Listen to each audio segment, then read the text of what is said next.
The only running backs with one passing touchdown, one rushing touchdown, and one receiving touchdown in a single game since 1970. Here is the list. Are you ready? Yeah. Christian McCaffrey, LaDainian Tomlinson, Walter Payton. As you tweeted during the game, is this what it felt like to watch Walter Payton? That was a great. That was pure sarcasm and joking around. Also, I knew I was watching like a Pro Bowl level guy in his bag, as the kid would say. And then I started thinking, and a lot of people responded to me. Now, most people responding to me on Elon's app did not watch Walter Payton either. Like this number, 1979. Like, if we have a listener that is 42 years old, what year was he born? Like, do you do the math, right? I mean, he was born after that. So I do think when you factor in the other guy, and you could throw Marshall Faulk in this as well, you just see this immediate, like, this guy that can do it all. And you and I think really appreciated those Charger teams because, like we've always talked about, we went to schools in college. We were there at the peak of LT's powers with people from San Diego. And those games were on a lot because they were really good. And our guy, Lorenzo Neal, was on the team. So I was always paying attention, and we're just West Coast football watchers. I watched a lot of NFC and AFC West football. And at the time, the Niners sucked. Now, LT is probably the greatest hybrid of all time. I'd put Marshall right there behind them. I personally like LT more. But that's kind of what this guy is capable of doing. It's fucking incredible. He can run inside. He can run outside. He obviously can catch the ball. He can make these plays in space like those two guys. To me, it's that part, right? Making guys miss. The passing TD, like, that's cool. I mean, they ran it last year against Debo, or with Debo against this team. That's awesome, actually. But, like, ultimately, I do think a lot of guys can do certain stuff if they put in the position. Now, some also guys fuck it up. But to watch a guy to be able to do everything at his craft, like every element of it, block, catch, run inside, break tackles, run outside, make a guy miss, get stuffed and hop back up. And you're like, because every time learn the offense in 10 days. That too. How about that? Yeah. Stanford guy, remember? Schefter tweeted, Stanford mind. That's right. Also, ran. You agree he played this way against the Panthers 2 weeks ago. He just did this, to the Rams 2 weeks ago. He just played this game against them 2 weeks ago. Like everyone listening, none of us, beside like Walter Payton Football Life or some YouTube clips, to me, when I think Walter Payton or Jim Brown, I think like running backs. And the game was a lot different. Christian McCaffrey does fall under the category of Marshall and LT, right? They were kind of these hybrid transcendent players that were elite running backs who could also basically just turn into a wide receiver and take over games, right? And we've seen other guys. Jamal Charles had elements of that. There have been other guys over the years that have that kind of pitch. It feels like McCaffrey, when healthy, is the best at it. Even better, like Kamara is an incredible pass-catching wide receiver, but it doesn't feel like he's quite as good of a running back as Christian, because Christian turned into a running back and went like, is this the best running back the 49ers have had over this run? Like, just running back. Yeah. And they've had good ones, including Debo. Between the tackles, right? Like, that's where he's probably a little different than Alvin. And Alvin's very good. But I think the thing that, McCaffrey, one of the things that Kyle Shanahan has on his resume is he takes your Kittle and he takes your Debo, and even Ayuk was obviously a first rounder, but not the first receiver taken. And he he finds these kind of, you would say, gems and finds a way to maximize them. What Christian McCaffrey has in common with Marshall Faulk and LaDainian Tomlinson is these are blue chip NFL draft picks, right? These are top 10 picks. Marshall Faulk was the second overall pick. LaDainian Tomlinson was a top 5 pick. He was the 5th overall pick. Christian McCaffrey, a top 10 pick. Like, this is not a diamond in the rough. This is not, well, Kyle's got it figured out. This is a badass blue chip, all pro level player. Matt, finally, like, as a real weapon, right? You're going to give him the ball and he's going to beat somebody else because he has every skill. This is what, the top, there's a difference. Would you agree with this? You scouted, you've been in the draft rooms, between like the 7th pick and the 5th pick generally, and the 17th pick and the 18th pick, right? In terms of blue chip guys. Typically on a given year, yeah, but obviously as times play out, like all of a sudden Justin Jefferson, right, or DK Metcalf, but yeah, at the time of the draft, to go in the top 10 as a running back, specifically for Christian, unlike, Marshall was what, like 95, LT was 99 or 2000, 2001. Yeah. Like the times when he did, it was a pretty transcendent NFL moment. It was like, Jesus. Because like when Zeke went, it was like, well, it's Dallas, it's Jerry. And Zeke was unreal, but he was a blue chip, kind of like people thought this guy was going to be like the next Ricky Williams, right? Unstoppable physical force. Christian was like, did they just draft a hybrid player at 8th overall? And is it still kind of debated? A lot of people believe that Christian McCaffrey deserved the Heisman Trophy that year and he didn't get it.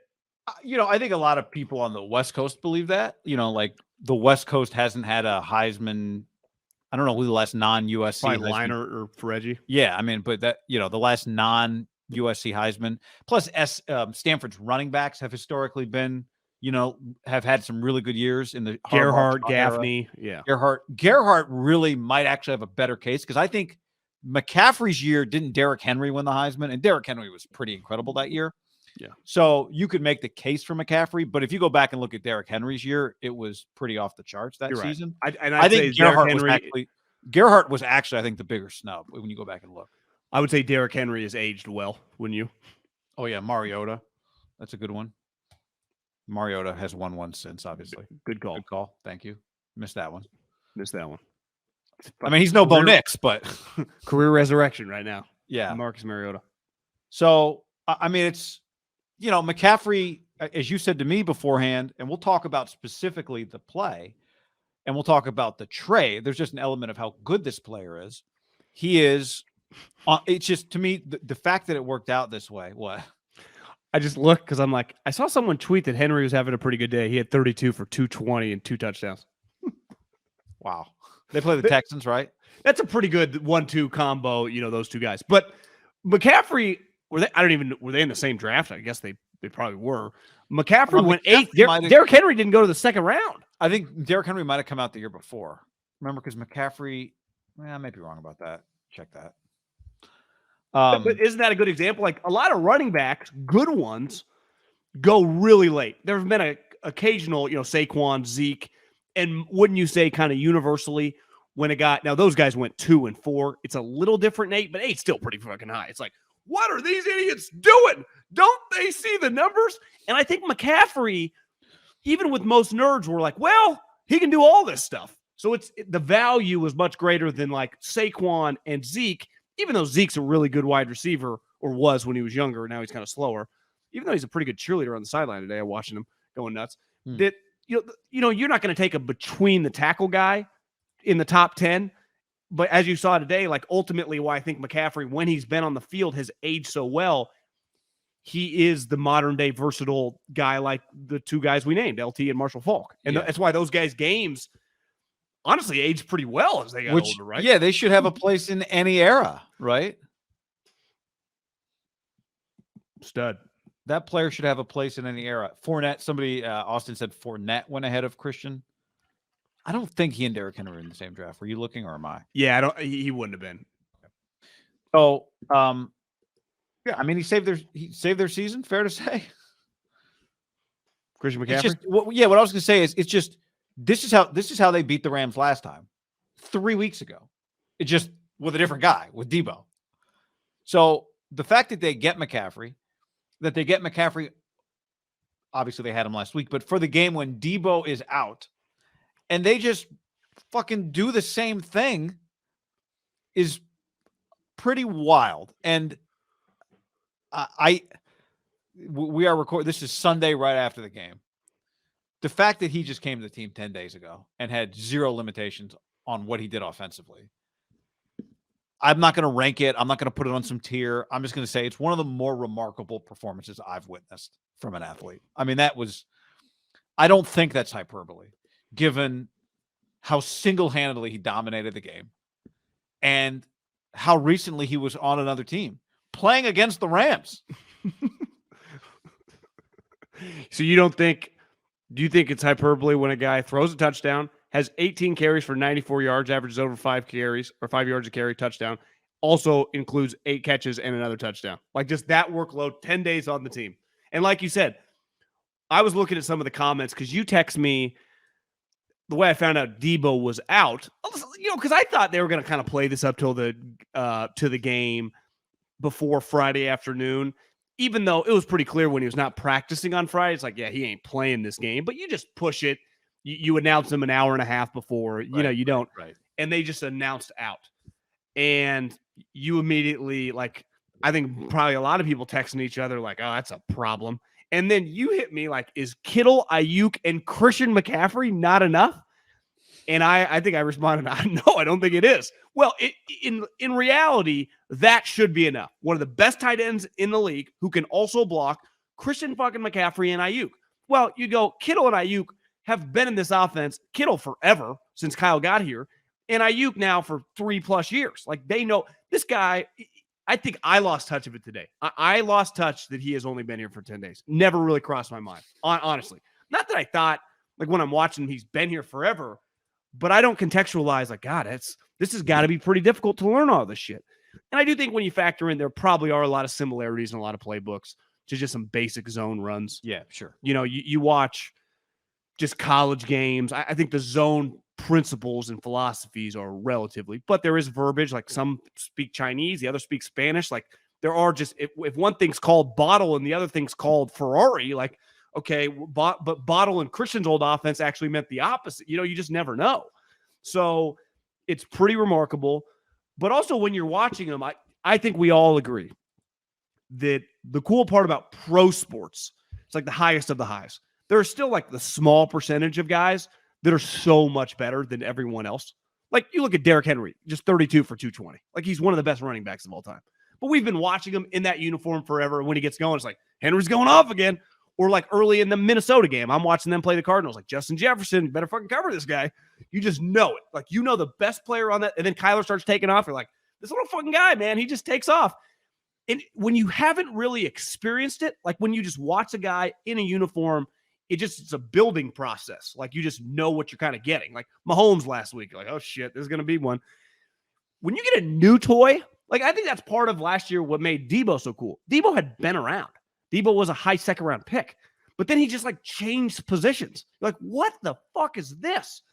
And everyone kind of gets to experience like, what is going on here? It's incredible. I've never seen anything quite like it. Now, McCaffrey, we've seen guys, we literally saw Debo throw a touchdown last year. We've seen running backs make catches, and we've seen guys bust sweet runs between the tackles. But when it's this brand new guy that, I don't want to say polarizing trade, but it was a little bit crazy, just dominate. Like, it's clear, like, who are the best players on the field today? Well, like, Aaron Donald, Christian McCaffrey, Jalen made a couple plays. Like, that's the short list, right? I mean, I don't know, like 3 or 4 guys.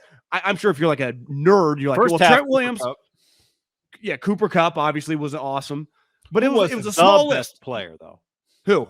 No, man, I said to you, who was the best? Yeah, probably McCaffrey. It felt like Donald was causing havoc for a lot of it, too. It's like, but like, wait, you mean Aaron Donald, Christian McCaffrey, like the Rams' best players going nuts and the Niners' best players going nuts, and they literally just acquired him in 10 days. And isn't that when you make trades in any sport?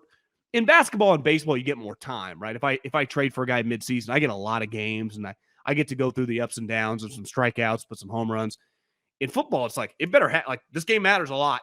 You know, there's like, I need you, and I desperately need you once Debo is out. Yeah. So to me, to answer the bell with 19 just on the sideline, Aaron tried to tell that story about Debo and Jed. I didn't even quite follow. I was like, what the fuck? What? Did you hear Debo that? thanked Jed last week for getting Christian. Oh, that was the story. Okay. Yeah. I think what was, don't you think Debo should thank Christian today? Because when you get paid all that money, a huge part of that is like the obligation of we're paying you a shitload because we really need you, right? I'm all in. Like Derrick Henry, you're the highest paid running back. We ride you 17 times a year. AJ Brown, we traded a first round pick and then we gave you $60 million. We'll fucking ride you like secretary. It's like, Debo, part of the contract is like, we can't afford you to be MIA. Like, we are desperate for your contributions. That's why we're willing to give you all this money, even though you could nitpick, like, is he a great route runner or whatever? And listen, it doesn't bother me. I take Debo on my team, but if he now, who knows? Like, let's just say he misses a month, like, no Christian McCaffrey, it would have been a disaster, right? They would lose today. You know, I was thinking during the game that if Kyle Shanahan was a baseball manager, he'd be like Bochy, right? If you want to go 147 pitches, like, he would leave you in for 147. 1,000%. He would bring Bumgarner back. He would do all of those sorts of things. Was it Carlos Santana that threw that like 190 pitch and was never the same after it? Am I getting the name wrong? Remember there was a dude on the Mets who was older. They went 160 pitches. Johan. And it just ended his career kind of. Lincecum had a really long no-hitter. And I remember a few years ago for the Yankees, who was the guy from the Cleveland Indians? CC? Not CC, not Knable. And Kluber had a really long no-hitter or no-hitter attempt and then was not the same the rest of the year. But, that's taxing. It's really hard. And it's like if Debo is Bumgarner in the playoffs in 2012 against the Royals, right? That's how you kind of treat him all the time. It helps him if you have another version of him that can sometimes pick up the slack for you, because it's hard to be that guy for 18 weeks in an NFL season and then a postseason, then career year after year after year. And, Debo's season last year was a revelation. It was incredible. But Christian McCaffrey's had that season before too. Christian McCaffrey had the revelation, incredible, I can't believe we're watching this guy do this year, back in 2019 when he became the third player in NFL history to have 1,000 receiving yards and 1,000 rushing yards in the same year. Roger Craig, actually, one of the other three. But, I think part of watching him against the Rams today was, oh my God, he can still be that guy. That guy is still in him, and where he fits Kyle is that he does, for being that dual threat guy, he runs his ass off between the tackles. He is a yak bro immediately. He does not go down. The catch he had early in the game where he catches it kind of in the flat with his back, he catches it facing the line of scrimmage, his back is to the defender, and he just has the feel to know, I'm going to go this way inside. Defender goes by, breaks a Jalen Ramsey tackle, lunges, gets the first down. I mean, it's just the thing about him, right, is that for all the stuff he does, the individual stuff he does is not in and of itself spectacular necessarily, but it's just every single time he touches the ball, with the exception of a couple touches, it's just 7 yards, or you're not going to tackle him on the first or second try. Is that he just does everything very well. Yeah. Would you say there's an individual thing that he did today? He made some great play. I don't want to go down that. I would say his balance on contact and balance / ability to stay square going vertical, and not he's not a big dancer for a guy with moves. He was never. Yeah. And for a guy with moves, it never feels like he's going backwards. Like when Tyreek will bust out, Debo will do this too. They'll just kind of cut back and be because they kind of got the Barry Sanders, I'm going to make something out of nothing. He goes vertical. He gets downhill. And for a guy that, see some of those aerial shots of his hair? He's we've been tagged in several tweets, John. Yes. He was having such a good day. Under no circumstances was I going to make fun of his hair, but I did notice. And I started doing the math, 26, he's got bald by 30 written all over him, even though I saw a headline, development potential to save hair. Is breakthrough, but I think they've been saying that probably for 50 years. But yeah, he's just he's clearly probably not as high end like we saw it again today. I don't think it's high end speed. He's not as fast as he probably was 3 or 4 years ago. But the most overrated attribute for a good running back is that you do not need I'm not depending on you to get 70-yard runs. Yeah, 30-yard runs are fantastic. Today they had that 25-yard run. A 25-yard run is a massive deflation to the defense. Right? It is. And I would say first down runs, if it's 1st and 10 and you gain a first down on your run, that feeling for Kyle Shanahan too, the power of a guy that can run the ball it's clear when you look at the trade, his value, a running back's value. Part of me making the Walter Payton joke, Kyle would have been interested in making a lot of the, once upon a time, Marshall Faulk was traded to St. Louis. Mm-hmm. And I saw a headline today because I'm sure is getting asked a lot about the transition as that type player for Christian McCaffrey. Was one thing he thought when they traded him to St. Louis. He's the Colts thought they were going to suck, which in fairness, they had been shitty. So he's they were basically trading me into oblivion, where the Panthers just traded for the highest value. I listed the asset, whoever was going to pay the highest freight, I was going to trade. And I heard some people say, would crappier teams, could they have offered a little bit less? And it'd be interesting to ask a GM, like, if you get an extra pick, like if it's a 3rd and a 4th, but someone offers you like a 2nd and a 5th, or, if you just start balancing like, well, this team's a little shittier. If you try to play that game, is it really hard with 10 games left in the season? You're talking just about always take the value, most value. The value of the pick, or to keep the player from having success and making you look bad? For example, like the Rams, they just didn't have the 4th round pick. So their offer, the Niners could just trump it, which they obviously did. But if I offer you a 2nd, a 3rd, and a 5th, and I go, God, I'm watching the Rams. Even if I give them McCaffrey, like they could end up 6-11. Like they got major flaws. Yeah. Or I take the Niners and I go, well, if I trade them there, like, fuck, they got guys coming back from injury. They could win this division. We know then they could win a playoff game or two. And all of a sudden, even if they go 10-7, that 21st pick can turn into 26 pretty fast.